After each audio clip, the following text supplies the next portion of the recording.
isto decorrerá numa lógica de perguntas, vamos conversando com os nossos oradores durante a próxima hora e um quarto, como isto atrasou um bocadinho, se calhar, durante cerca de uma hora, e no final de uma hora abriremos também a perguntas do público e terão a oportunidade de colocar também perguntas aos nossos oradores. Para isso, eu pedia que no decurso da conversa fossem também, ou na altura da pergunta, fossem escrevendo na caixa de comentários, ok? As perguntas que tiverem, para nós podermos ir fazendo a gestão dessas perguntas e depois nós convidaremos as pessoas a abrirem a câmara, se o desejarem, e a colocarem a questão diretamente, ok? E pronto, sem mais demoras, passamos então às perguntas. E eu começava por uma pergunta para Alexandra Fernandes. Então, no texto descritivo destas sessões, nós falámos acerca de interação humano-robô, que seria segura, intuitiva e eficaz. E a minha pergunta é, como é que definiria uma interação humano-robô segura, intuitiva e eficaz, precisamente? Começar logo com as perguntas difíceis. São três componentes muito importantes da interação humano-robô, com certeza, que normalmente podem ser abordadas de formas um bocadinho distintas. Se pegarmos primeiro na parte do eficaz, por exemplo, acaba por ser aquela em que nós habitualmente estamos mais longe de conseguir ter no nosso dia a dia e muito ligada também com certamente as razões pelas quais os robôs não estão completamente integrados na sociedade de uma forma geral. Que se formos analisar um bocadinho a história da robótica e da interação humano-robô, nós vemos que tradicionalmente a abordagem tem sido robôs em contextos de produção, em que o contacto direto ou o contacto físico com o humano é limitado ao máximo, o que faz com que eles sejam bastante seguros, mas nada interativos. Para criarmos robôs eficazes, temos que, de certa forma, analisar quais são as necessidades dos utilizadores. Temos que ir à raiz dos problemas, como é que os robôs podem ser parte da solução. E aí começam os problemas, porque até agora, na história da evolução da robótica, obviamente que o principal impulso tem sido o desenvolvimento tecnológico. Se é possível fazer um robô, fazer uma máquina que consegue resolver qualquer problema, nós tentamos fazê-lo. E avançamos imenso nessa área. O que ainda falta da parte dos fatores humanos é tentar perceber como é que esses robôs podem ser úteis. E na nossa experiência, nos projetos que temos tido, em vários contextos, é que várias das companhias de robótica estão neste momento a lutar com essa definição. Têm produtos que já estão quase acabados, por exemplo, um robô que tem um formato humanoide, tem braços e tem pernas, ou tem rodas, e eles imaginaram um conjunto de tarefas que o robô é capaz de fazer e aperfeiçoaram a tecnologia para fazer bem essas tarefas. No entanto, quando tentamos pôr as pessoas nos contextos com os robôs, a utilidade percebida do robô é muito baixa.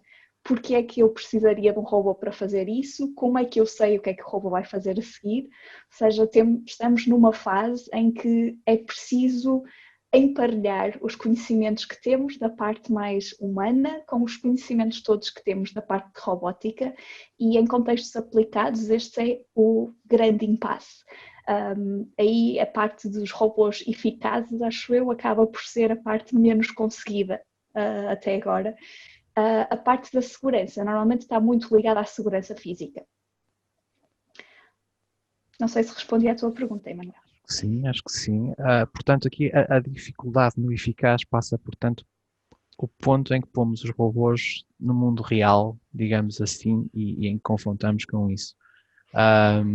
Professora Estela, alguma gostaria, se calhar, poderia fazer-lhe a mesma pergunta e aproveitando, se calhar, aqui a resposta da Alexandre. Professora? Está sem som, professora. Pensei que já tinha carregado aqui. Ok, já me estou a ouvir, não é? Sim, sim. Sim, como a Alexandra disse e muito bem, a segurança na robótica clássica é brute force. Os robôs ficam fechados dentro de umas gaiolas a trabalhar e, portanto, ao separar o espaço de trabalho não existe qualquer contacto e a segurança fica garantida. Porém, quando nós queremos robôs que verdadeiramente interagem e colaborem connosco humanos, então nós vamos ter que partilhar o mesmo espaço. E as empresas começam agora a vender esta nova categoria de robôs, chamados robôs colaborativos, que estão homologados, portanto, têm dispositivos de segurança e estão homologados para partilhar o seu espaço com os trabalhadores humanos, e não só em contexto de indústria, mas também fora. Porém, tenho a realçar que e são seguros porquê? Porque se lhes toca, param, porém esta designação ainda é muito enganosa, porque algo muito importante para a segurança é, não só do próprio robô, como dos objetos do espaço em que ele está a trabalhar, como também na sua interação com os humanos, é que no modo como o robô planeia e executa os seus movimentos, em cada instante tem que levar em consideração que não pode haver colisões, não é, com ele próprio, com os objetos que estão no seu espaço e com as pessoas com quem ele está a interagir. Isto é relativamente à segurança, de modo que um dos desafios na robótica é exatamente o desenvolvimento de motion planners, que são adaptativos e flexíveis e suficientemente rápidos para gerar online, as soluções online. Depois, passando para a interação aqui intuitiva, assim, bom, pode ser no sentido de fácil de utilizar, ou então podemos chegar intuitiva no sentido de um tipo de interação que será natural no sentido de interagir com um robô tal como nós interagimos com alguém, não é? Aquilo que se chama human-like interaction. Que depois isto levanta várias questões do como, não é? Pode ficar para as questões seguintes. E eficaz, como a Alexandra disse muito bem, é perceber quais são as necessidades dos utilizadores e depois eficaz é que tem que dar a resposta e tem que ser de tal forma de que a utilização do robô não seja mais um peso, porque é complicado aprender a trabalhar com ele ou a interagir com ele, ou depois quando se quer fazer alguma coisa, torna-se mais... É como os eletrodomésticos, não é? Quando são muito complicados acabamos por não os usar. Resumidamente é isso, não é? Ok. E por último, o Dominic empresta-nos aqui uma perspectiva um bocadinho diferente, que é a perspectiva dos carros autónomos, que saltaram para as bocas do mundo agora recentemente e são profundamente destinados a interagir connosco. Dominic? Exatamente. Vou repetir algumas coisas que já foram ditas, mas acho que a diferença é que a maior parte das perguntas que vamos ter aqui vou relacionar com o meu trabalho, que são carros autónomos, e que são Advanced Driver Assistance Systems, não sei a palavra em português, desculpa. Entretanto, mas eu posso dar exemplos muito concretos. Olhamos agora para a definição de interação.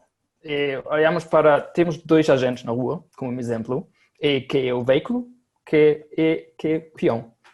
E os dois têm objetivos a chegar a uma certa localização, por exemplo. E, obviamente, os objetivos é de chegar seguro, rápido e suave, o mais suave possível. E pode haver aqui um conflito entre esses dois objetivos. Por exemplo, o peão quer atravessar a rua e o veículo tem de parar, ou vice-versa. E a interação aqui entre o veículo e o peão consiste em diminuir este conflito. E permanece a interação segura, a probabilidade de colisão e outros danos é baixa, intuitiva. O peão pode usar os meios de comunicação humanos automáticos, ou seja, não há esforço adicional para perceber e comunicar o que o veículo quer, nem há mal-entendidos. E o último ponto é eficácia, que o conflito pode ser resolvido suavemente. sem, por exemplo, paragens de emergência ou paragens muito brutas do aparato veículo, por exemplo. E acho que aqui é interessante, só para dar um exemplo como as coisas neste momento sem carros autónomos estão a acontecer. O que se passa é que os peões normalmente há uma assimetria entre como os peões e os condutores interagem. E que os peões normalmente usam como sinais principais, usam a aceleração e deceleração do carro para decidir, ok, é uma situação segura para atravessar porque o condutor vai parar, ou em inglês, yield. E os indicadores adicionais, como contacto visual, olhar para o condutor, eye contact, ou gestures com as mãos, isso são sinais que os peões só usam normalmente quando a ambiguidade aumenta. E ao outro lado, o condutor, que tipo de sinais o condutor usa, que são sinais sobre o peão, como qual é o nível de distração, o que é a intenção do peão, e essas coisas, esses conhecimentos que o condutor usa. A questão é se isto é necessário replicar nos carros autónomos para conseguir fazer uma interação relativamente parecida e basicamente fazer esta interação segura, eficaz e, qual foi o último? E intuitiva. Sim. Espero que E intuitiva, exatamente. Muito obrigado. E nesta linha que estamos aqui a falar, eu perguntava então que capacidades é que deverão ter os robôs para, forçosamente os robôs, mais do ponto de vista dos robôs, para interagirem mais eficazmente com os humanos. E pedi à professora Estela, se calhar, para começar. Parece-me sempre. Ok, muito bem. Então, bom, resumindo, as capacidades para que os robôs interajam de uma forma mais intuitiva com as pessoas, para mim significa o seguinte. Primeiro, facilitará se os robôs tiverem uma forma mais antropomórfica, porque cria o tipo de expectativa necessária. Se um robô tem a forma de um cão, a tendência é tratá-lo como um cão. Se for gato, é como um gato. Portanto, se for então com aspecto mais ou menos antropomórfico, gera a expectativa do tipo de interação. Depois, esta interação não pode ser gorada, não é? Tem que se concretizar. E para ser concretizada são precisos depois os outros ingredientes que são extremamente importantes, que é o aspecto dos seus movimentos, o modo como o robô se mexe tem que ser human-like. Human-like porquê? Porque isso permitirá a nós, que estamos a interagir com o robô, perceber o que é que o robô está a fazer e porquê. E muito importante conhecer quais são as intenções que estão por trás dos movimentos do robô e que tem depois associado o tal aspecto antecipatório, porque quando os movimentos são human-like e sabendo o que é a tarefa, portanto, nós podemos prever o que é que o robô vai fazer ainda antes de vermos o fim do movimento. Depois, porque os movimentos são o resultado de uma tomada de decisão, muito importante é o robô ser inteligente e aqui, também ter níveis de inteligência. E aqui significa também, direi eu, human-like cognition, portanto, o modo como o robô toma as decisões sobre o que fazer, quando fazer e porquê, tem que ser de algum modo parecido como nós humanos os fazemos. Também muito importante para a interação natural é que os robôs têm que se adaptar, têm que aprender, porque têm que evoluir porque têm que aprender novas coisas, ou têm que evoluir porque a interação com as pessoas também vai se alterando, e também com diferentes utilizadores, e portanto também diria human-like learning, no sentido em que se nós quisermos ensinar alguma coisa a um robô, e não tenhamos conhecimentos técnicos da área, possamos ensiná-lo tal como ensinaríamos os nossos filhos, não é? Crianças mais pequenas. Para mim, estes são os ingredientes para uma verdadeira interação natural entre os robôs e nós humanos. A professora toca aqui em alguns pontos interessantes, mas há aqui um grande foco no human-like, portanto o robô que é parecido fisicamente com um humano e se comporta e reage muito com um humano. O Dominique, e eu agora passava para ele, há bocado fazia precisamente uma referência de como nós conseguimos prever normalmente nós, enquanto peões, conseguimos antecipar o comportamento de um veículo, não é só pelo seu movimento, pela sua cinemática, se vai abrandar, precisamente, apesar dele não ser necessariamente antropomórfico. Dominique, queres aproveitar aqui e falar um bocadinho mais sobre isso também? Isto é praticamente um grande problema, porque os modelos atuais que nós estamos a desenvolver, não só na minha empresa, mas também outras empresas, startups, Google, whatever, o Waymo, nós usamos dados. A maior parte dos modelos de previsão são baseados em machine learning hoje em dia. Nós usamos grande parte dados para treinar modelos com os dados que temos para previsões melhores. O problema é que não temos carros autónomos, não temos robôs na rua. Significa o tipo de comportamento que os peões têm é muito diferente do que nós estamos à espera que um peão vai ter quando temos carros autónomos. Ou seja, estamos a treinar modelos com dados reais que, se calhar, os modelos não são generalizáveis para o mundo onde vamos ter os carros autónomos na rua. E isto é mesmo verdadeiramente um grande problema. E ali posso dizer que o que é muito importante é que nós temos a construir modelos que são relativamente transparentes, o que nós percebemos bem as limitações que esses modelos têm e que nós conseguimos adaptar esses modelos a novos contextos relativamente rápido. E o que está a acontecer, que é um grande problema, é que há uma tendência para usar mais, por exemplo, supervised deep learning, para construir esses modelos, que são muito opacos. É muito difícil perceber as limitações, é muito difícil perceber tomar a decisão desses modelos, que são treinados, têm bilhões de parâmetros, são baseados em grandes bases de dados, é muito difícil depois saber quando esses modelos vão ser aplicáveis para quando o contexto muda. Este é um grande desafio. Acho que eu fui um bocado mais para uma outra área do que foi a pergunta, certo? Eu falava aqui da capacidade, enquanto peão, prever o comportamento do veículo. Certo, obrigado. Entretanto, o que está a acontecer é o que era perfeito se conseguimos replicar o tipo de comportamento que o condutor tem num carro autónomo. Porque esses são os indicadores que os peões neste momento usam particularmente.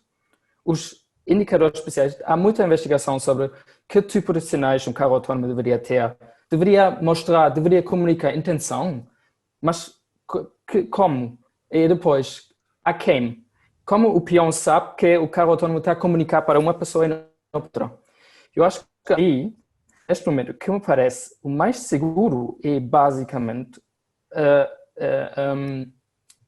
confiar ou não aumentar a comunicação com coisas muito específicas que, por exemplo, entre culturas ninguém entende mais o que isto significa. É melhor tentar replicar o deceleration profile, aceleração, do que vem com algumas coisas muito, muito criativas que afinal ninguém entende, que é muito ambíguo, etc, etc. Mas ali há muita investigação e não há um acordo nem uma resposta clara. E isto é outro problema, não sei se deveria elaborar nisso, mas há muitas dificuldades em encontrar um acordo entre países, mesmo no próprio país, entre culturas, como essas coisas deveriam ser desenvolvidas. Então é uma grande questão ética, mas isto é outra pergunta, se calhar. É uma muito boa pergunta. Mas agora pedi também só para a Alexandra apresentar também uma última perspectiva sobre esta questão.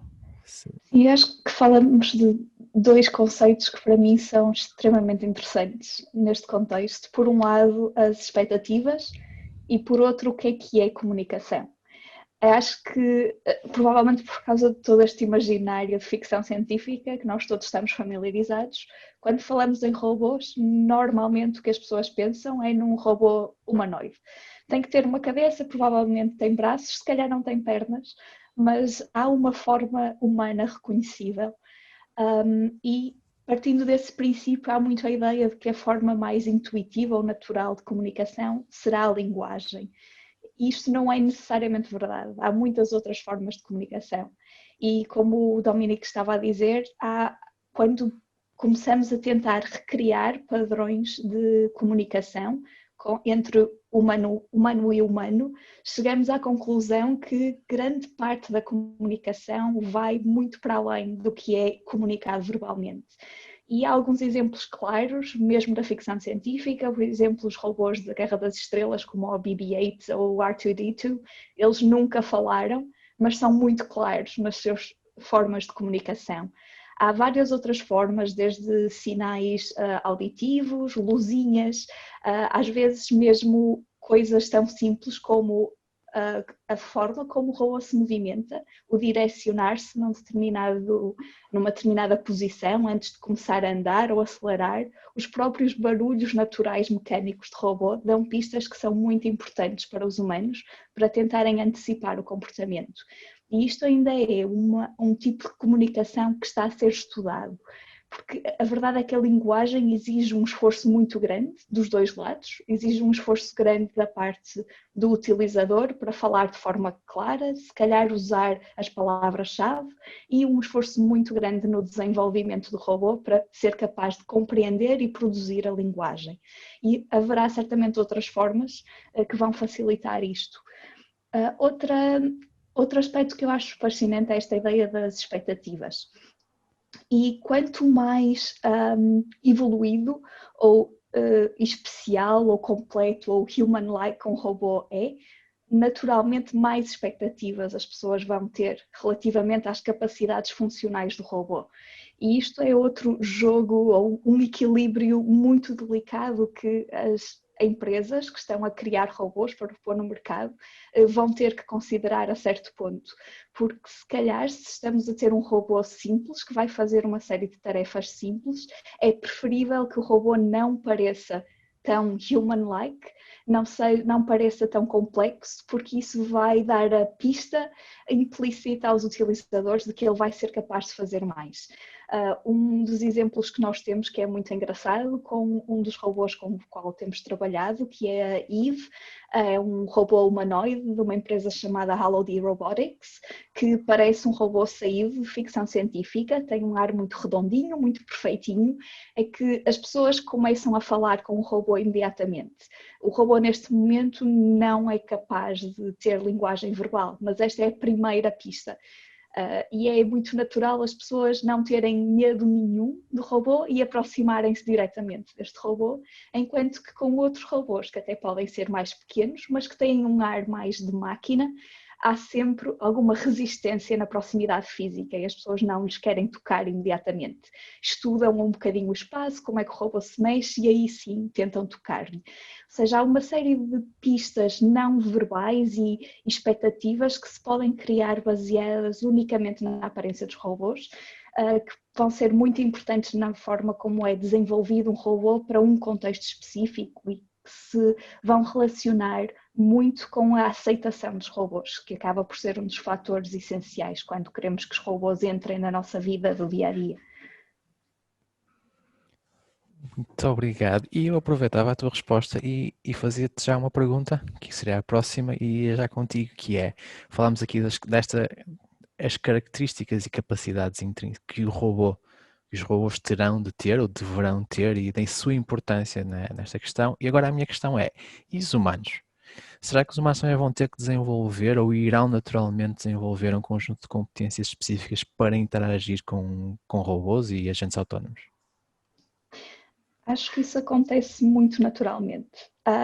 Na literatura tem-se falado de um processo de rumbarização, algo desse género, que basicamente corresponde a todo o tipo de sacrifícios ou de alterações que as pessoas estão dispostas a fazer nos seus comportamentos, na sua casa, para que o robô seja mais eficaz. E acho que o exemplo mais óbvio e mais familiar que todos temos são os aspiradores, como o Roomba, em que são aspiradores que efetivamente fazem uma tarefa muito chata, que nós não queremos fazer e que ninguém se importa que demorem 3 horas a fazer algo que nós demoraríamos 15 minutos, porque nós não temos que o fazer. Mas um dos fenómenos engraçados da utilização a longo prazo destes robôs é que as pessoas começam a sacrificar vários aspectos da decoração da casa. Por exemplo, começam a comprar tapetes que são mais baixinhos para facilitar a mobilidade do robô, começam a comprar mais móveis que tenham pernas para que o robô possa limpar por baixo e vão fazendo isto mesmo sem se aperceber ao longo do tempo. E o que isto dá a entender é que quanto mais útil ou quanto maior for o ganho percebido do robô, mais sacrifícios nós estaremos dispostos a fazer.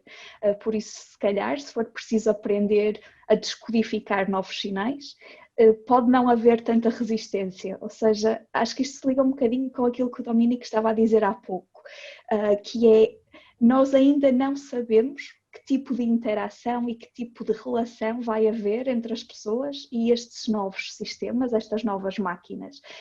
Ter um robô humanoide não quer dizer que as pessoas o vão tratar como uma pessoa.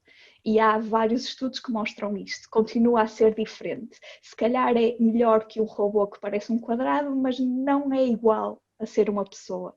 E estamos numa fase em que estamos todos a aprender. Vai ser muito de teste e erro, tentar perceber o que é que acontece a seguir. Está aí uma grande ideia para uma nova linha de mobília do IKEA. E eu aproveitava e passar para a professora Estela, em relação à mesma pergunta. Sim, estão aqui questões muito interessantes. Primeiro é o aspecto da comunicação verbal. É um facto, não é, que muita da nossa comunicação é implícita e incompleta e ambígua. Ainda há, por exemplo, antes de ontem a minha filha estava a dizer: mãe, depois do duche tu cortas-me 2 dedos.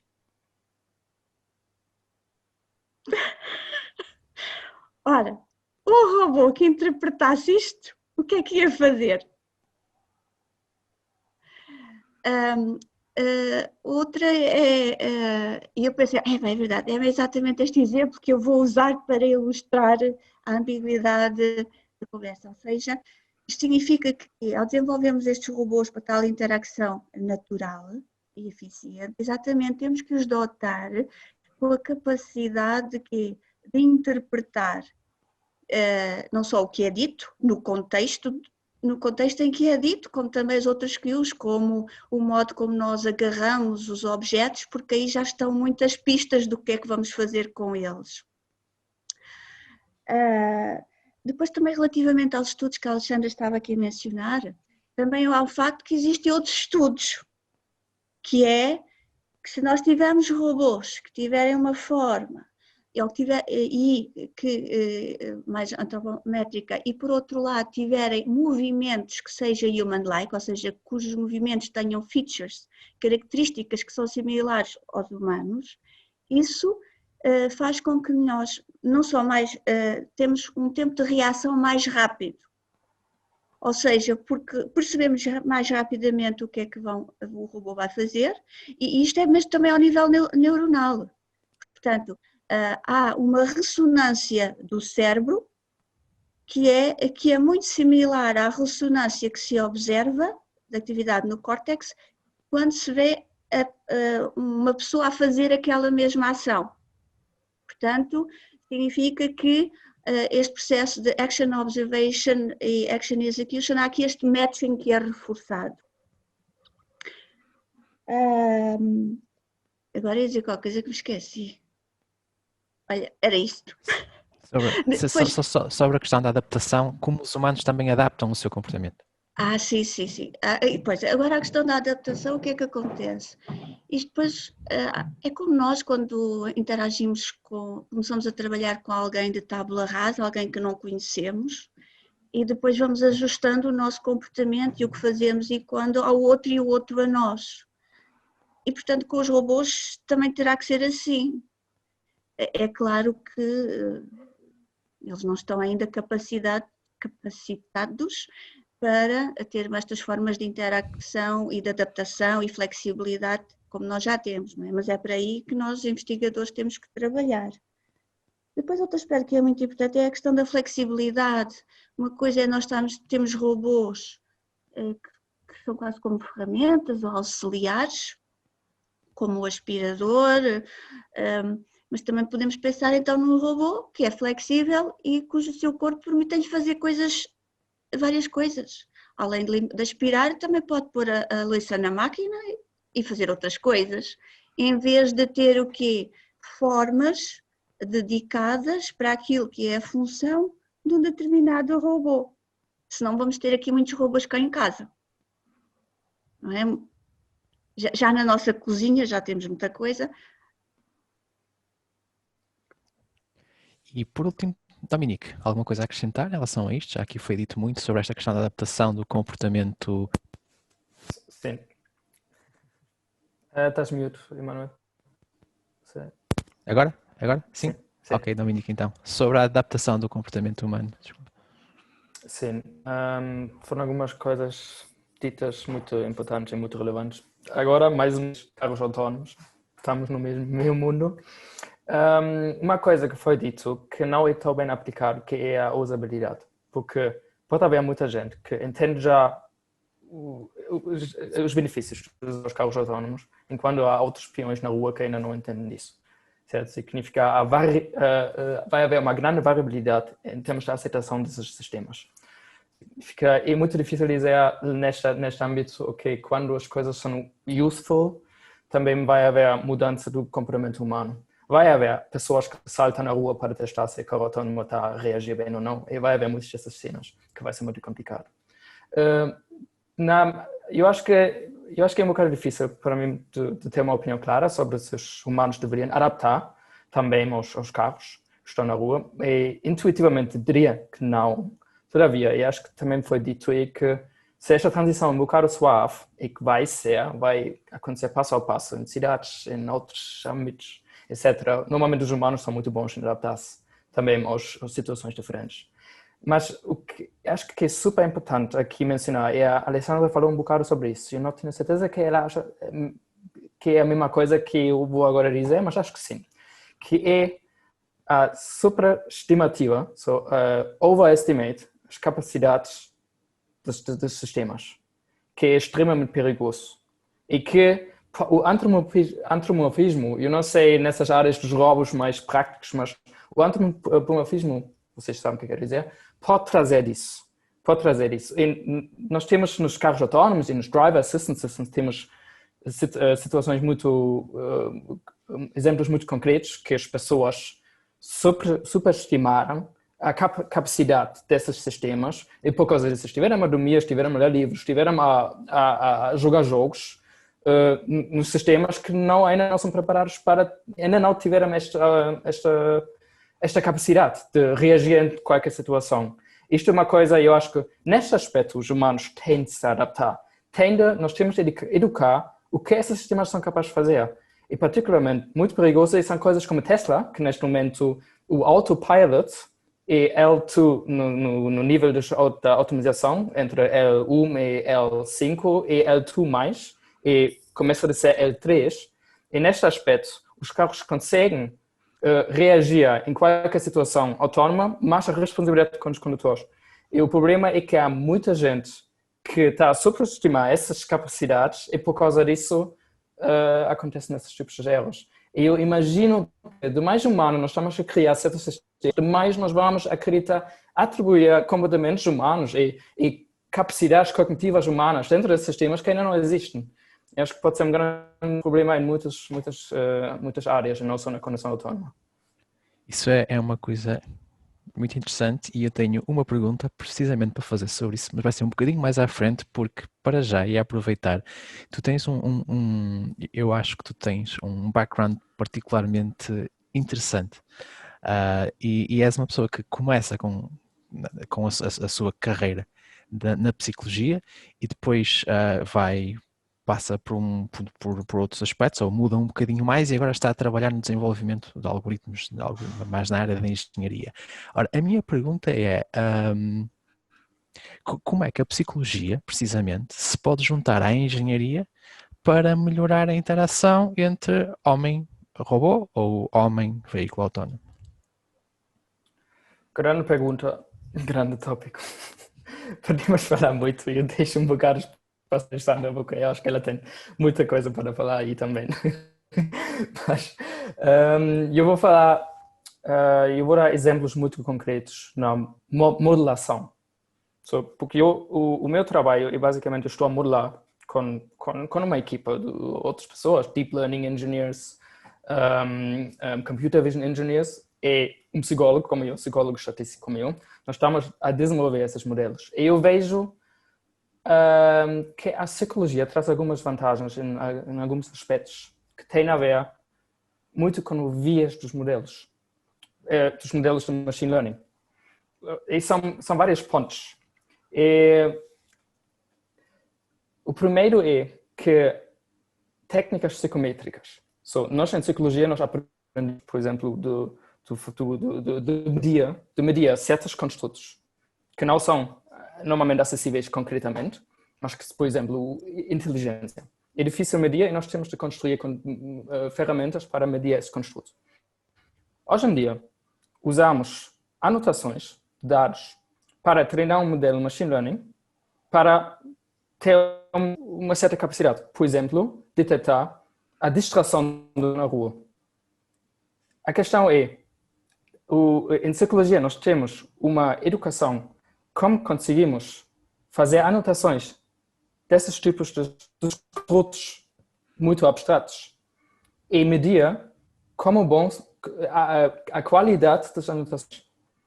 Que, pronto, esta área chama-se psicometria. Eu reparei aí que há muita vantagem dessas coisas. Por exemplo, normalmente a prática é, ok, vamos arranjar anotações no internet, outsourcing, ou temos alguém que vai anotar os dados in-house, mas não há controle como as anotações são feitas. E normalmente, para dar um exemplo, deveríamos medir a fidelidade, a reliability em inglês, e temos, por exemplo, vários que fazem a mesma anotação e depois vamos medir o grau de agreement, do acordo entre essas anotações. Isto é uma grande parte das anotações para treinar modelos de machine learning. Segunda é sampling techniques. O machine learning que se faz muitas vezes é usar os mais dados possível porque as predições dos modelos normalmente são maiores. O problema é que estamos a introduzir um viés porque a correlação, nós não temos a consciência sobre certas correlações dentro dos dados porque usamos os dados todos e depois essas correlações temos no resultado dos modelos. Por exemplo, há exemplos muito concretos onde, sei lá, há um viés de detectar homens e não mulheres e coisas assim. Entretanto, em psicologia psicologia estatística está habituado de ter pequenas bases de dados e nós usamos técnicas de tirar amostras que representam a população. Isto é uma coisa para machine learning muito raro que está a acontecer. Que olhamos para a nossa base de dados e pensamos, isto está a representar para onde queremos usar no final do dia o sistema? Isto é uma coisa extremamente importante, que os psicólogos têm muita noção dessas questões. Ali podem ajudar.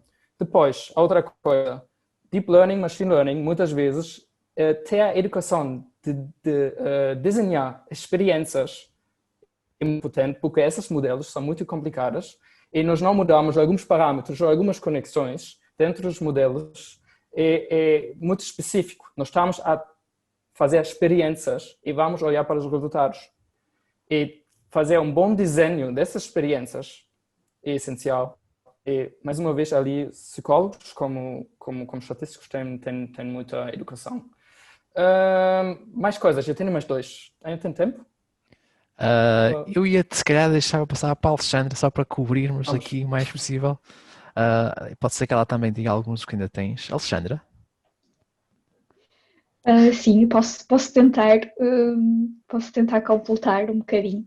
Eu acho que é essencial no desenvolvimento de qualquer tecnologia hoje em dia a ideia das equipas multidisciplinares. E eu acho que provavelmente a professora Estela pode falar mais sobre isso, mas do que eu conheço do mundo académico, acho que há uma certa cultura, se não de equipa multidisciplinar, de partilhar resultados. que não passou necessariamente para a indústria. E no meu tipo de trabalho nós fazemos investigação aplicada e frequentemente encontramos estas barreiras em que parece que não estamos bem na mesma década do que as empresas com as quais estamos a trabalhar, porque de repente temos, por exemplo, um robô completo que está pronto a utilizar e nós somos chamados para tentar perceber ou para fazer uma espécie de uma confirmação de que o robô é exatamente aquilo que os utilizadores precisavam. E quando nós tentamos sair para o campo, não conseguimos perceber sequer porque é que aquele robô foi construído daquela maneira.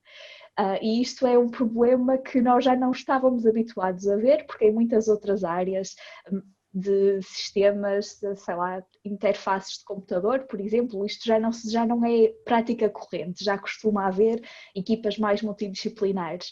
Aqui estamos a andar um bocadinho ao contrário, nós agora estamos a partir de um robô completo e temos que contar a história do robô um bocadinho de pernas para o ar e tentar perceber porque é que ele tem exatamente aquele formato, porque é que tem aquela aparência, porque é que faz a tarefa A e não a tarefa B, e estamos a tentar fazer uma espécie de uma equiparação, fazendo dois trabalhos paralelos. Por um lado, avaliar o robô como existe e por outro, tentar perceber o que é que seria o robô ideal para aquele caso específico em que ele está a ser desenvolvido.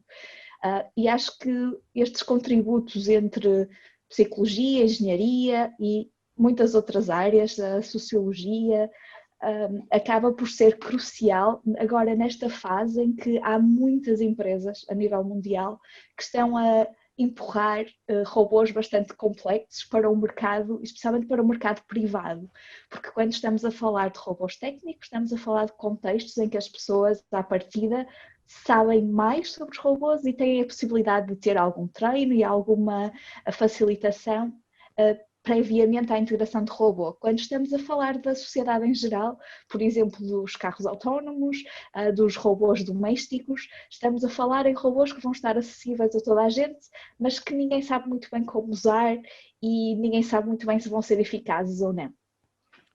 Então, só para se eu percebi, dirias que o design centrado no utilizador, enquanto processo de desenvolvimento, na robótica ainda tem um caminho para percorrer. Sim. É isso? Exato. Ok. E pedia-se por último, então, só à professora Estela, que em relação a isto, o papel, como é que a psicologia ajuda a engenharia no desenvolvimento da interação? O Dominique e a Alexandra já focaram os dois aspectos muito importantes, a questão da usabilidade, dos human factors, da necessidade de criar interfaces naturais, a questão da grande quantidade de dados. Portanto, pensa-se que pelo facto de ter muitos dados isso é que é bom para aprender, não, a questão que se põe é como é que nós dotamos os robôs e outros sistemas com capacidades de aprendizagem, mesmo que não exista um grande número de dados. Portanto, estes aspectos já foram focados pelo Dominique e pela Alexandra, mas eu vejo ainda um outro contributo da psicologia, mais concretamente a psicologia cognitiva e ligada às neurociências, que é mais do ponto de vista do desenvolvimento interior dos sistemas. No sentido em que, é um facto que nós humanos somos como somos os agentes que somos inteligentes, que aprendemos, interagimos com o mundo, nos adaptamos, somos flexíveis, somos capazes de nos coordenar com os outros no tempo e no espaço, tomar decisões, etc, e aprender. E, portanto, uma questão que se põe é, e que modelos é que nós temos que desenvolver? Nós agora do lado mais técnico, a questão que se põe então é, se nós quisermos adoptar os robôs com estes comportamentos, que modelos é que temos que desenvolver? Quais são os princípios sobre os quais nós nos podemos reger? E é aqui que a psicologia cognitiva e as neurociências nos são uma grande ajuda, não é?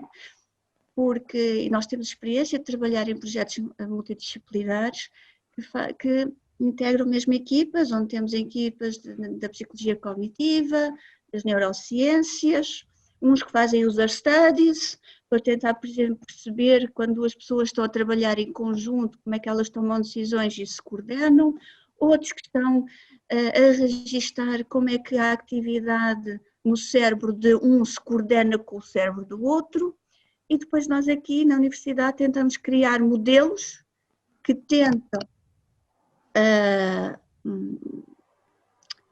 de algum modo reproduzir o que se observa e gerar hipóteses, modelos esses que têm que ser, são computacionais, o que significa que podemos implementá-los nos computadores que vão reger o comportamento do robô.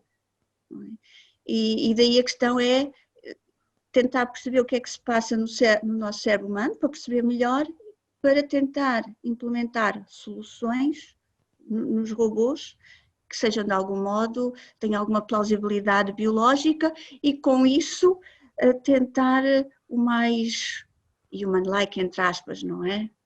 Entre aspas. O que passa cá dentro. Portanto, eu vejo não só na perspectiva de user studies, mas também do próprio desenvolvimento interno do sistema inteligente. Posso acrescentar? Claro, força. Porque isto seria o meu último ponto, que é exatamente que estamos a fazer na minha empresa, em que eu estou a trabalhar, é nós estamos a inspirar no processo cognitivo do peão, por exemplo. Quando um peão atravessa a rua, quais são as variáveis que nós deveríamos considerar para um peão atravessar a rua?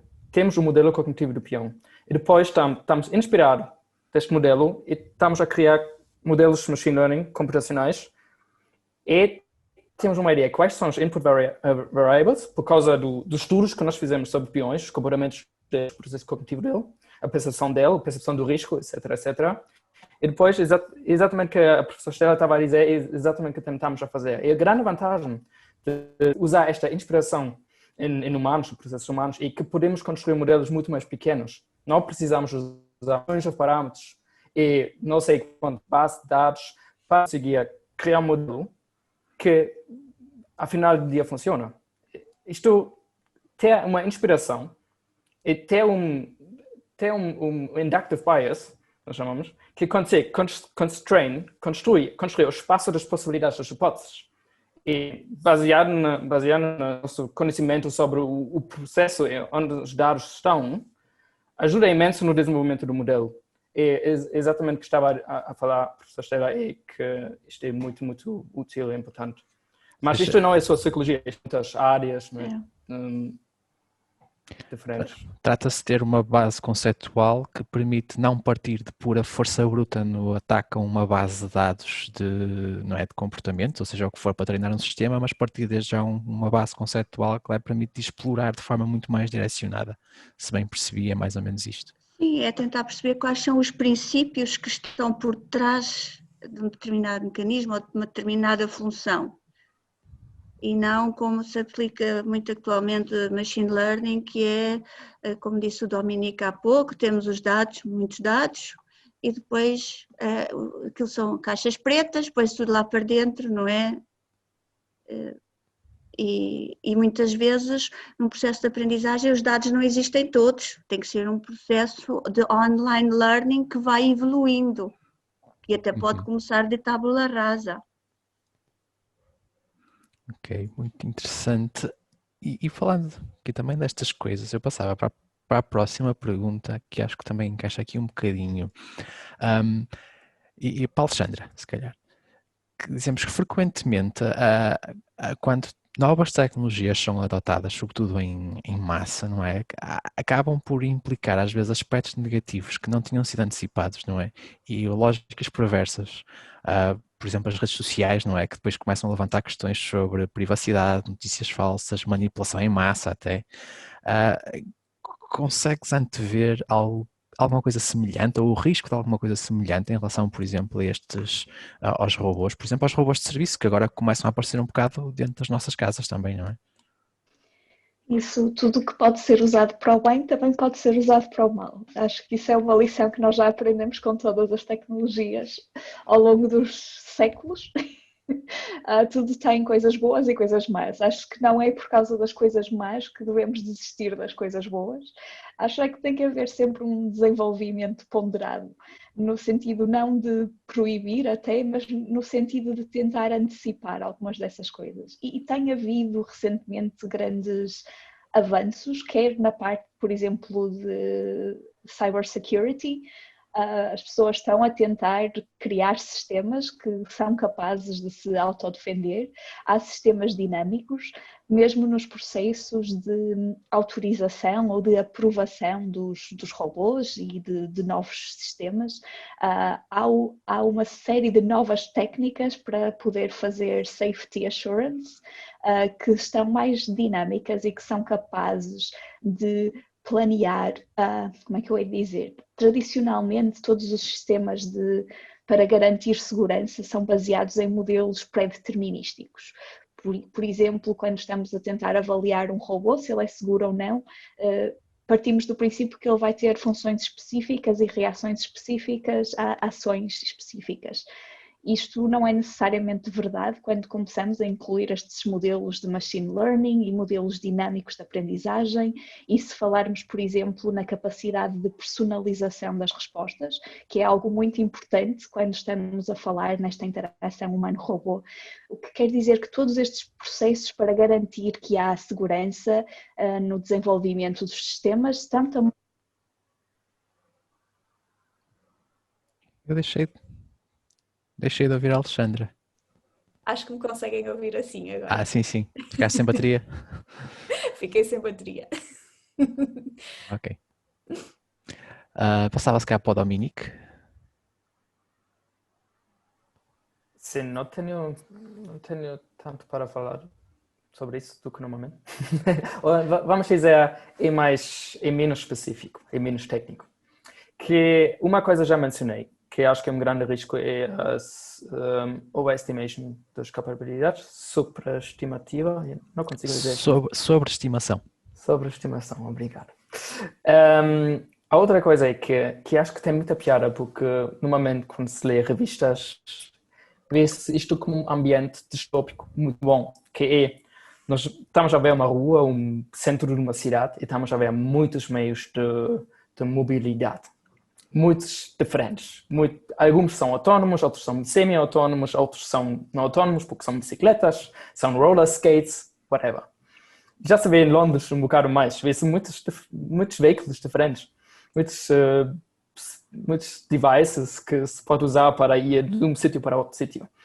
Neste ano, não é engraçado e triste, mas neste ano, por causa da corona, houve muito menos acidentes na rua, sim, mas houve mais com e-bikes, com e-scooters, e vamos ver muito mais desses sistemas. Vamos ter sistemas que são um bocado autónomos, um bocado menos autónomos, e vamos ter uma confusão na rua que, se isto tudo vai correr bem, é muito bonito, mas vamos ver um aumento de acidentes. Se calhar menos fatais, porque vai haver menos carros grandes, onde a prioridade e as regras são claras, um peão não quer morrer, por causa disso não vai atravessar a rua, porque está lá, vai estar mais cuidadoso. Os graus, como esses aparelhos todos podem mover na rua, são muito maiores.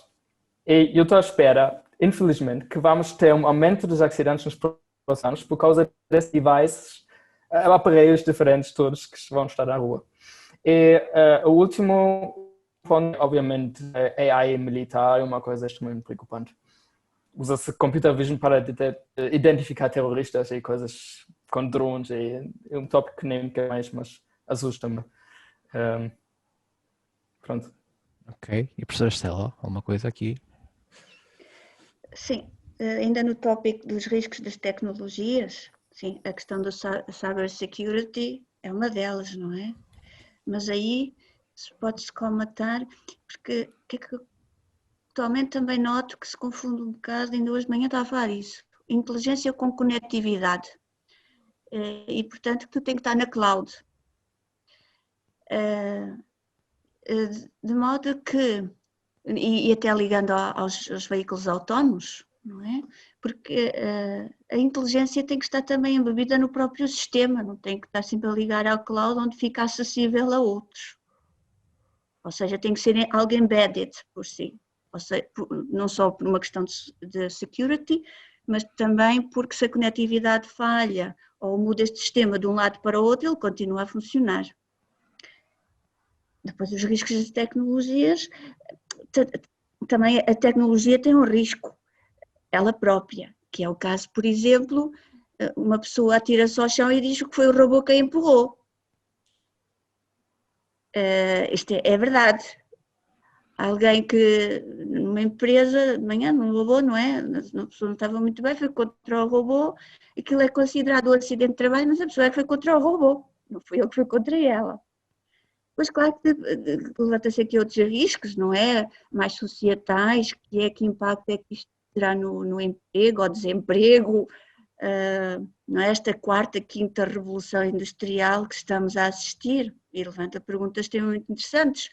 Se os robôs devem pagar impostos, se não devem, se devem ter número de contribuintes, se não devem, e também ética, que podemos explorar depois, né, com as questões aqui com o nosso público. Antes disso, e agora aproveitava e até começava pela professora. Dominique falou aqui há bocadinho de uma alteração que foi notória em Londres, não é? Em relação à pandemia da Covid-19, que isto é um fenómeno global e que entrou para as nossas vidas adentro, sem pedir licença, e potenciou diversos fenómenos interessantes, como, para dar um exemplo, a massificação das reuniões online, não é? Uma coisa que todos agora temos que lidar. E pôs imensas necessidades a nível tecnológico, a nível de saúde, em termos de digitalização, sobretudo. E a minha pergunta é, para a robótica, e em particular para esta questão da interação humano-robô, se a pandemia está a pôr ou irá despertar também novas necessidades? Sim, sim. Aliás, esta pandemia foi boa para os robôs, não é? Bom, não só para os robôs no sentido de utensílios, como agentes ativos para fazer a desinfecção dos espaços, mas também em contexto industrial. Por exemplo, tarefas que antes requeriam, por exemplo, que trabalhadores trabalhassem em conjunto, por exemplo, operações, duas operadoras tinham que trabalhar em conjunto numa determinada tarefa, e que foram interrompidas por causa da pandemia. Poderá passar por uma alternativa onde temos os operadores humanos a trabalhar com robôs e, portanto, é uma forma de aumentar a distância física, não é? E as nossas empresas não precisam de parar. Isto é um facto e está a acontecer. E é importante que isto não significa substituir as pessoas. E, portanto, passamos a ter mais equipas a fazer tarefas, equipas essas que, em vez de ser duas operadoras a trabalhar em conjunto numa tarefa, é uma operadora com o seu coworker, com o seu colega robô. Alexandra? Sim, acho que este último ano foi muito bom para os robôs, concordo absolutamente. E acho que houve um renascer do interesse, especialmente por aplicações de telepresença e de controle remoto de máquinas. E acho que um aspecto muito importante também aqui é que habitualmente nós pensamos nesse risco de os robôs vêm roubar os nossos trabalhos, mas na prática o que realmente acontece é que os robôs vêm mudar os nossos trabalhos. Há muito, quando analisamos as estatísticas ao longo das décadas, o número de trabalhos que efetivamente foram perdidos é muito, muito baixo durante todos os processos de industrialização. A natureza do trabalho é que muda, por isso se calhar em vez de estar diretamente na fábrica a operar máquinas junto com outros trabalhadores, há um tipo de trabalho um bocadinho diferente em que trabalhamos com um parceiro robô a fazer um trabalho um bocadinho diferente, mas cujo resultado será o mesmo, digamos assim. E por último, Dominique, sobre esta questão da pandemia e sobre as possíveis alterações que isto pode trazer. Sendo mais um exemplo com carros autónomos. Basicamente, no último ano diminuiu muito, baixou de testar carros autónomos. Isto diminuiu no último ano e as empresas comunicam que foi basicamente por causa do Covid e da necessidade de um sistema. Mas também diminuíram alguns fundos, particularmente para grandes empresas a mais. E o problema é que o ano do Covid também foi o ano de promessas. Houve, alguns anos atrás, muitas empresas que disseram que em 2020 vamos ter carros autónomos na rua, que não aconteceu. Ou significa que há vários fatores, é um bocado difícil medir que afinal o impacto do Covid tinha. Mas agora, em acordo com o que foi dito pela Alexandra e a professora, é que o que aconteceu também é um aumento do delivery service. E já por exemplo, na França, há uma empresa que se chama Nuro, e já há outras, já há muitas, que têm pequenos veículos que fazem delivery service na rua. E também, outro facto é que a Amazon comprou um dos grandes startups na condução autónoma, que é o Zoox. E também tem uma razão porque comprou esse. Obviamente, é um bocado óbvio esta razão. Entretanto, o delivery service autónomo aumentou, enquanto as promessas para ter um serviço robotaxi para pessoas não foram encontradas. Entretanto, por causa deste delivery service, as pessoas vão se habituar dos veículos autónomos nas ruas mais rápido. E eu acho que no fim do dia, por causa do Covid e por causa do delivery service, isto vai acelerar o processo de ter os carros autónomos na rua. Mas isto neste momento não é muito óbvio. Isto são especulações. Mas acho que no final do dia, sim. No final do dia, o Covid foi vantajoso de acelerar este processo. Temos aqui já um conjunto imenso de tópicos que fomos abordando, que fomos discutindo. Eu ainda tinha aqui, confesso que tenho aqui ainda mais perguntas para fazer, mas fui olhando aqui para a caixa de comentários e vi que também há aqui algumas perguntas interessantes. E por isso, se calhar, aproveitávamos, estamos mais ou menos na hora dessa ponte, fazemos essa passagem. A minha colega Joana foi estando atenta à caixa de comentários e eu ia pedir-lhe que fosse indicando algumas perguntas e o nome das pessoas, ok? E eu convidava as pessoas, se pretenderem, a abrirem a câmara e fazerem a pergunta diretamente. Sim. Okay? Olha, eu estava a ver as perguntas e são sintomáticas do que vocês iam dizendo. Muita pergunta sobre moral, ética, emoções, nada sobre a parte tecnológica em si. Vou escolher, não vou seguir a ordem, espero conseguir fazer todas. Vou fazer a pergunta da E. Gomes, ou do E. Gomes, não sei.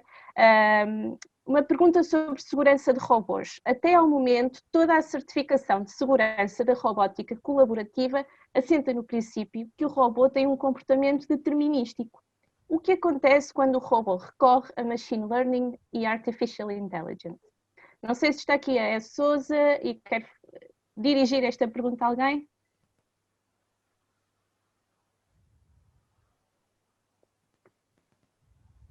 Ou então, quem dos... força, desculpa. Sim, esta é uma pergunta muito importante, por várias razões. Às vezes, nós desenvolvemos tecnologia que faz mais do que aquilo que depois faz efetivamente em cenário real, porque ficamos restritos exatamente pela certificação. Que é o caso, por exemplo, nós desenvolvemos veículos autónomos para fazer o transporte de mercadorias dentro das empresas. São veículos que detectam os operadores humanos, interagem com eles verbalmente, anunciam o que é que vão fazer, desviam-se quando os encontram, etc. Porém, quando vamos depois para a parte da operação efetiva, devido aos departamentos de higiene e segurança, tem que passar pelo processo de certificação. E o que é que acontece? Os processos ainda não estão suficientemente elaborados.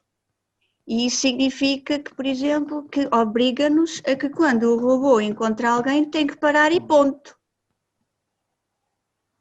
E na verdade os robôs já fazem mais do que aquilo de inteligência do que aquilo que é possível ver em chão de fábrica.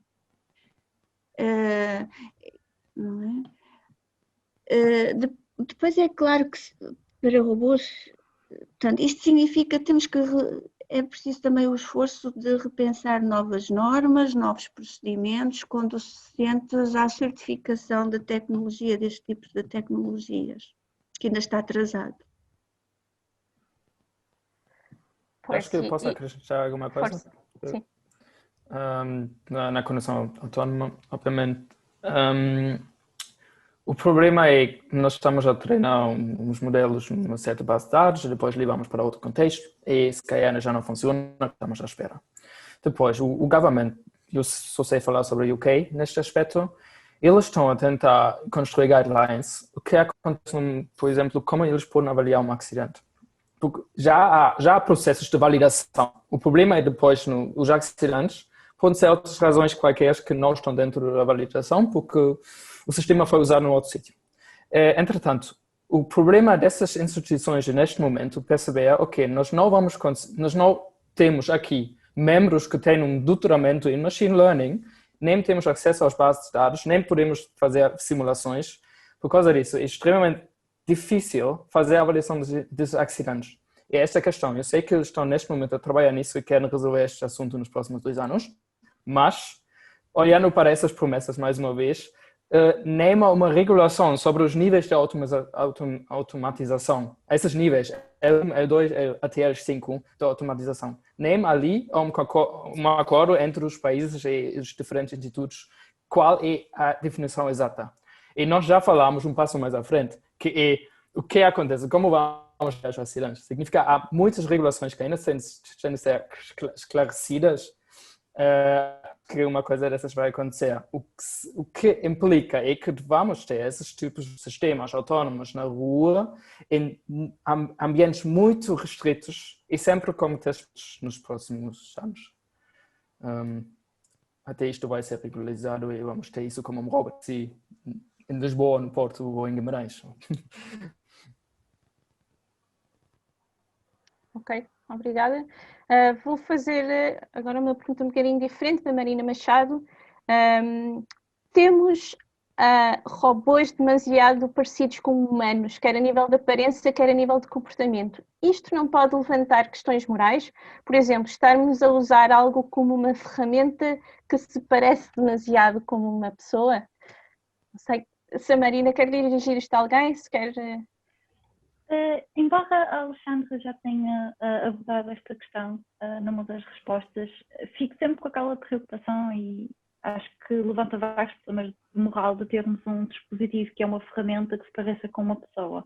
Até porque nós depois, ou seja, do nosso lado está as regras expectativas na capacidade de sabermos que competências é que a ferramenta vai ter, mas por outro lado estamos a falar de alguém que parece uma pessoa. Eu não me sentiria confortável de ordenar tarefas alguém que se parecesse comigo, e isto pode levar ainda a problemas mais severos com pessoas com naturezas mais agressivas e assim. Eu só gostaria de saber um bocado a vossa opinião, porque esta questão das emoções nas máquinas, isto sem sequer tocar nas máquinas em si, mas emoções entre nós e máquinas e depois eventualmente emoções nas próprias máquinas.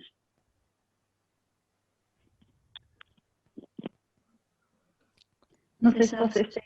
Sal, já te diz. Se for, Sal. Sim, queria só dizer que acho que é um tema fascinante, a questão das emoções e da parte da relação que é estabelecida.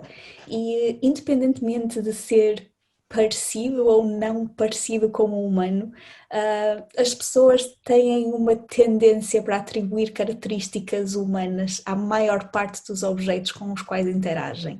E dentro da robótica há casos muito engraçados e se calhar tristes e que nos fazem refletir do uso de robôs que não são antropomórficos de alguma forma, por exemplo, pequenos robôs que são usados para desativar minas dentro de estudos mais na área militar. E há um caso que tem sido muito relatado com o exército americano, em que um destes pequenos robôs eventualmente explode e teve direito a um funeral com honras militares, e as coisas que o resto da equipa disseram sobre ele, havia pessoas a chorar quando o robô explodiu, isto foi num contexto de treino, não num contexto de guerra real. Havia pessoas a dizerem que não conseguiam deixar de sentir emoção porque ele morreu para os salvar. Era um companheiro e por isso ia merecer todo o tratamento como se fosse uma pessoa. Claro que há vários estudos em que a parte moral explicitamente é analisada e que parecem indicar que as pessoas são capazes até certo ponto de perceber que um robô é diferente de uma pessoa. Mas é verdade que nós vamos atribuir e alocar este tipo de emoções e de relacionamento, e por isso acaba por ser bastante complexo quando estamos a tentar integrar este tipo de robôs, especialmente em contextos de cuidado. Por exemplo, uma das tentativas de integração de robôs muito comum hoje em dia é, por exemplo, pessoas que vivem sozinhas, que têm dificuldades de mobilidade, ou pessoas mais idosas que têm dificuldade em fazer algumas tarefas do dia a dia, usar um robô que possa estar sempre com elas e que sirva de meio de comunicação com os outros que estão fora de casa, mas ao mesmo tempo que possa dar algum tipo de apoio. E a maior parte dos esforços até agora têm sido como é que a pessoa pode efetivamente aceitar esse robô. O que nós não sabemos é o que é que vai acontecer a longo prazo. Depois de vivermos com um robô ao fim de 1 mês, 2 meses, 3 meses, 2 anos, que tipo de relação é que nós temos? Será que o robô vai ser só esquecido e nós usamos-lo nos primeiros 2 meses e depois é só mais um aparelho que nós não queremos saber? Ou há essa capacidade de efetivamente tentar estabelecer uma relação com o robô? E estes são processos bastante interessantes neste momento, que ainda ninguém sabe exatamente como é que se vão desenvolver. Ainda em relação a este tópico, humanoide, mas não humano no aspecto, tá? Antropomórfico, mas não humano. Por exemplo, a Sofia, a robô Sofia, ela é creepy, é assustadora, de tão similar que é a nós humanos. E portanto aqui é encontrar o balanço de forma antropomórfica, no sentido de ser algo facilitador, mas não no sentido mais negativo, não é? Por outro lado, também há estudos na robótica de coisas tão simples como robôs móveis extremamente pequenos, que pelo facto de terem uma trajetória assim ou assada, as pessoas automaticamente atribuem emoções. E nós estabelecemos relações afetivas com a tecnologia, é um facto. Eu não gosto que mexam no meu computador.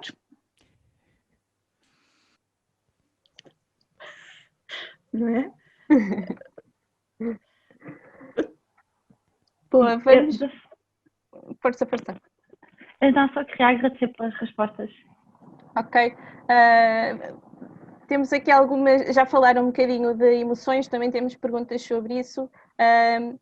Vamos falar aqui, se calhar aqui um bocadinho mais para o Dominique, uma pergunta do Dário, que diz, existem hoje em dia questões éticas e morais relativamente à tomada de decisão entre robô e AI e Artificial Intelligence em certas situações críticas, por exemplo, o Self-Driving Car Dilemma.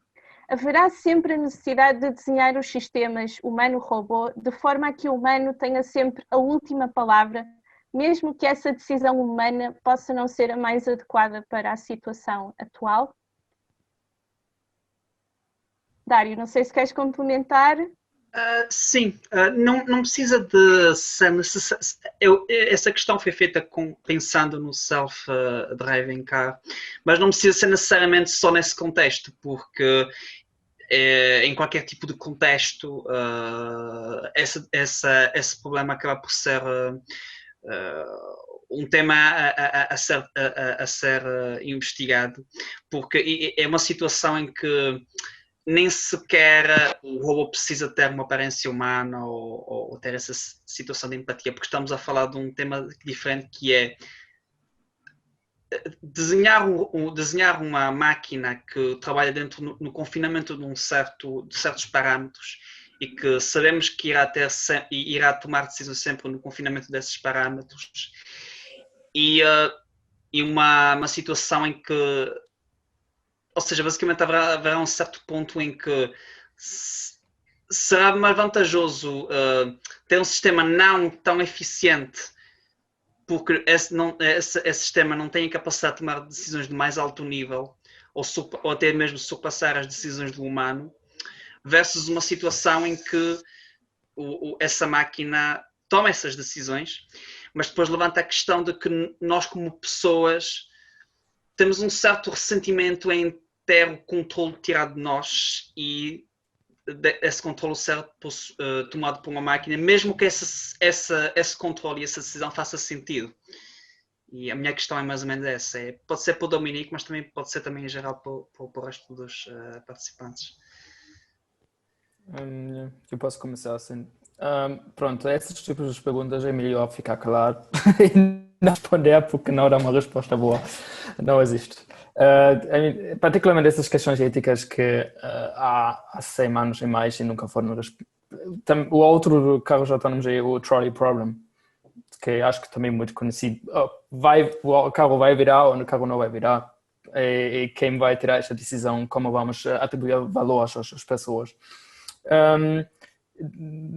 Depois vou voltar à tua pergunta, mas acerca do trolley problem, o problema é que não há acordos. Há um estudo do MIT que a perguntar às pessoas diferentes o que o carro deveria fazer, e há uma diferença de opiniões dependendo da cultura, dependendo do país, acerca do que o carro deveria fazer. Deveria virar e matar, sei lá, dependendo do animal ou a criança ou o ladrão, ou etc, etc. É muito difícil. Obviamente, depois, no nível dos estados, há mais um acordo. Por exemplo, no UK, até eu sei, nós fazemos claramente uma distinção entre objetos, animais e humanos, onde os humanos têm mais valor do que os animais. E uma decisão ótima seria, obviamente, de basicamente multiplicar a probabilidade de um acontecimento que pode acontecer com o valor e calcular o valor esperado disso. Mas isto é uma resposta muito de engenharia. Agora, voltando à tua pergunta, quanto o humano, vamos ver se percebi bem a tua pergunta, mas quando o humano deveria deixar a máquina ou o sistema, quando o humano deveria intervenir ou não? Quando o sistema deveria tirar a decisão? Isto é certo? Isto foi mais ou menos a tua pergunta. Há ali um trade-off. Sim, e sequer se esse trade-off tem que ser feito ou se simplesmente o humano tem sempre a decisão ou a máquina tem sempre a decisão. Ou seja, é essa questão da palavra final. Ou seja, se a pessoa se sente confortável o suficiente para dar essa palavra ou não. Certo, isto obviamente uma resposta para isso é que se resolve na área da regulação. Neste momento, quando temos um sistema de Tesla ou outros sistemas, a responsabilidade neste momento é o humano, certo? E significa que aconteceu uma coisa porque o humano estava a dormir, etc, etc. Mas, obviamente, quando chegamos do level 3, do nível 3 para nível 4, a ideia é que a responsabilidade é com a empresa, porque já não há safety driver, o condutor já não precisa dar atenção. E neste momento, não vai ser na responsabilidade humana, significa que o sistema tem de fazer as tarefas todas sozinhas. E eu acho que é a melhor resposta que eu posso dar neste momento. É uma pergunta muito complexa. Certo.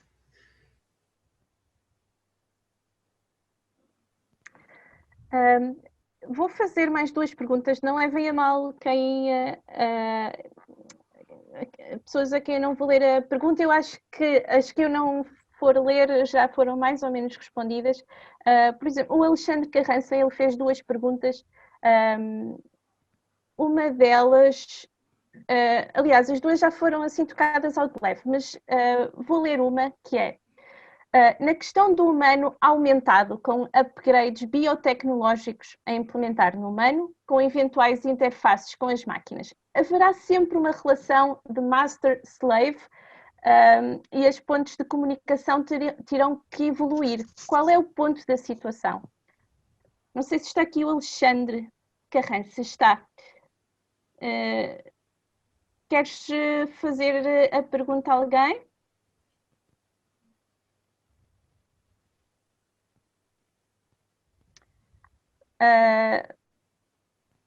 Ele fez outra, talvez um bocadinho mais simples de responder, que é, nesta onda da certificação, se calhar, se haverá algum imperativo moral que tenha, desde logo, ser incorporado na inteligência do robô.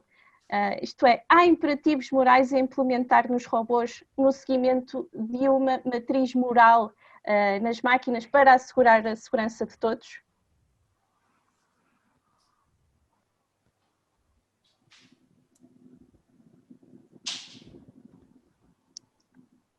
pergunta difícil. Pois é, estava ali a ver quem é que pegava nela.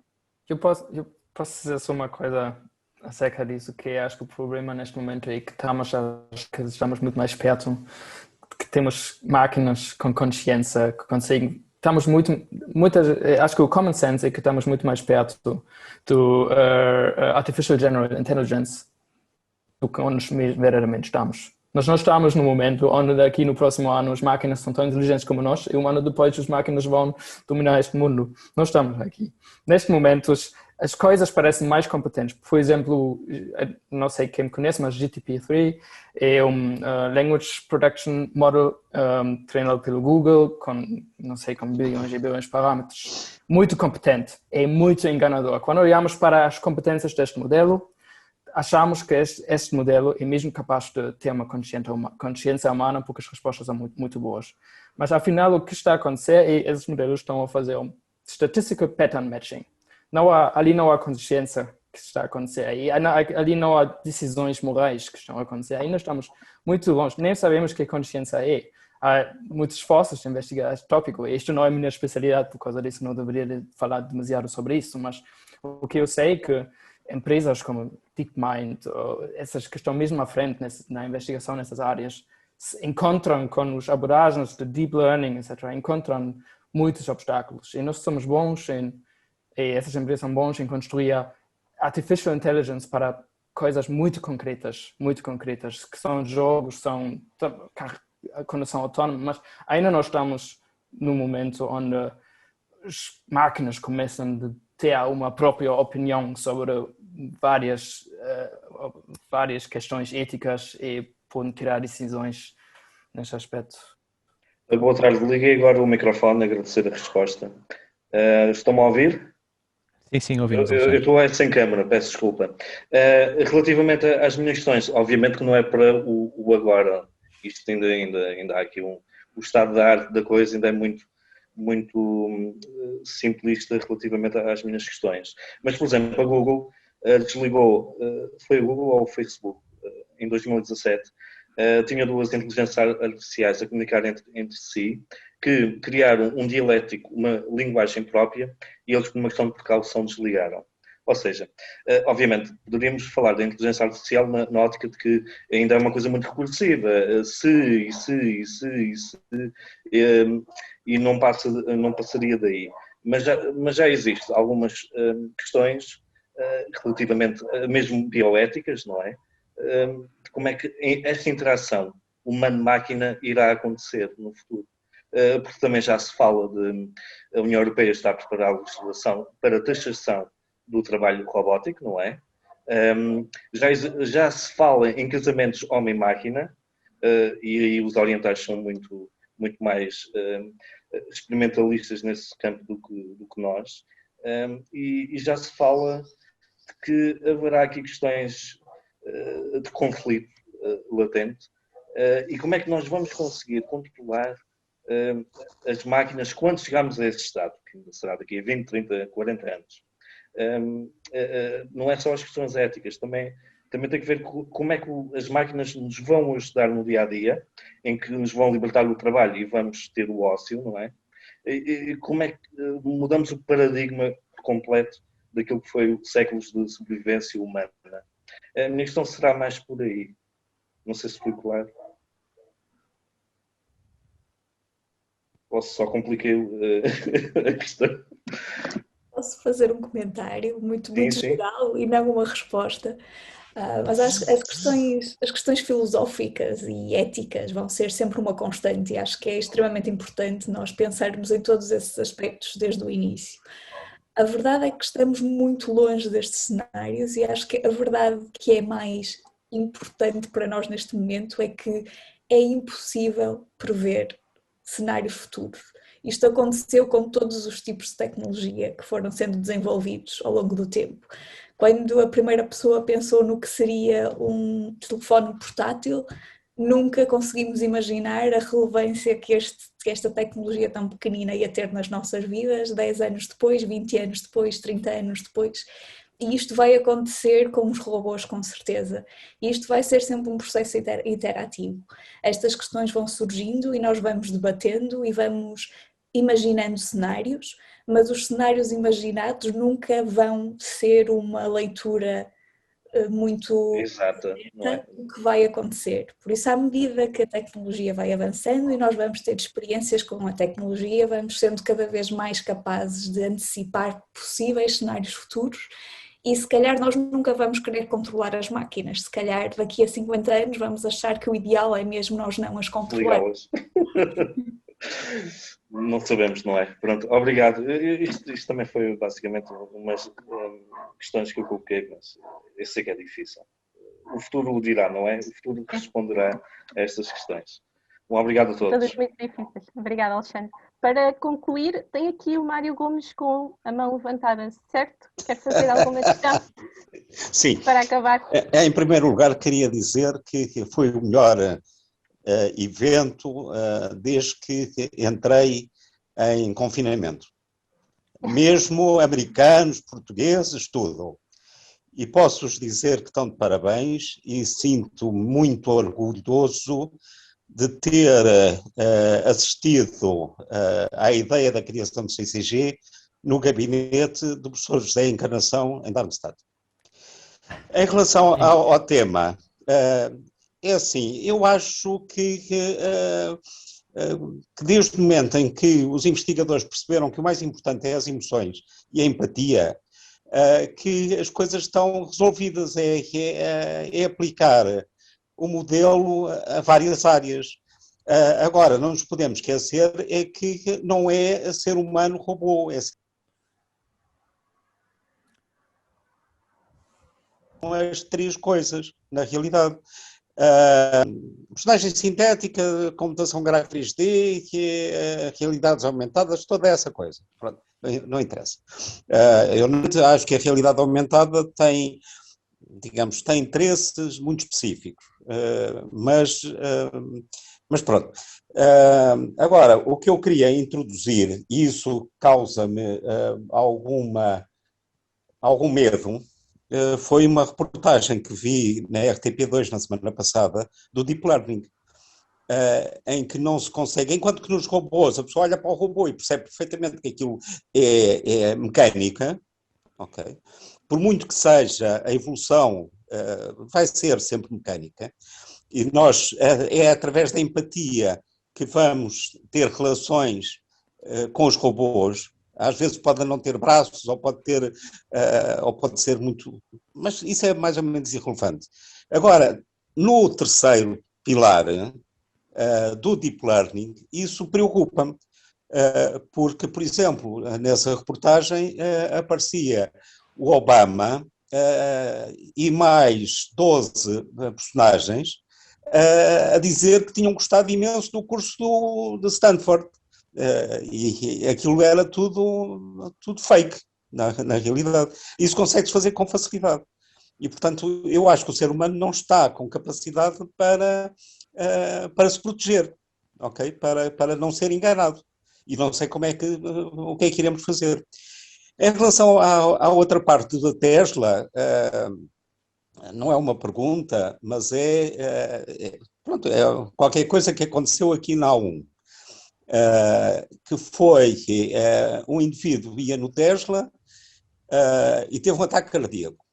E há outro carro que vê, apercebe-se do assunto e sabia que era um Tesla, mete-se à frente do carro e força com que o Tesla pare. E, portanto, o homem foi salvo. O condutor do Tesla, claro. Portanto, a condução autónoma salva pessoas, nomeadamente, neste caso, o condutor. Pronto, e já falei demais. Parabéns. Obrigada, Mário.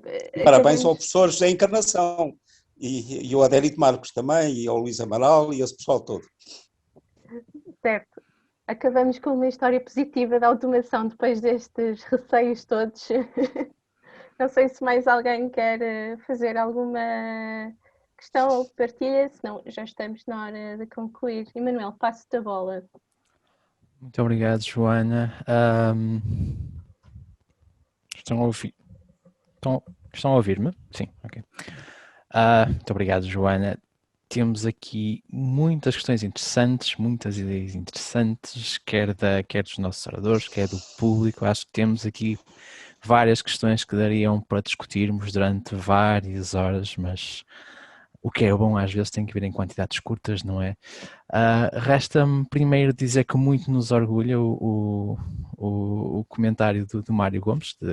Efetivamente isto surge um bocadinho como uma carolice, esta questão de fazer estes webinars, e ficamos felizes de saber que foi apreciado e que o tema é interessante.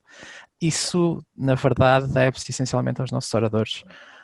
E eu faço aqui uma ronda à Alexandra, à professora Estela, ao Dominique, pela sua disponibilidade para participarem, pelo seu conhecimento, pela sua simpatia, que tornaram esta sessão, esta hora e meia, muitíssimo agradáveis. E muito obrigado, Alexandra. Muito obrigada pelo convite e pela organização, foi excelente. Obrigado, Dominique. Muito obrigado. Espero que na próxima possa passar aí pessoalmente. Gostaríamos imenso. Tenho muitas saudades de Portugal, mas pronto. Obrigado. Foi um prazer. Igualmente. E muito obrigado, professora Estela. Sim, obrigada, e eu também. Obrigada à audiência pelas questões. Pronto, eu acho que vou encerrar, dizer apenas que isto é uma iniciativa para continuar. Em princípio, se tudo correr bem, no final de abril, lá para o final de abril, teremos uma nova sessão. No entretanto, mantenham-se atentos às nossas redes sociais do Centro de Computação Gráfica e terão notícias sobre o tema e os oradores dessa sessão. E pronto, é com isto que encerro, dou por encerrada a sessão e muito obrigado a todos.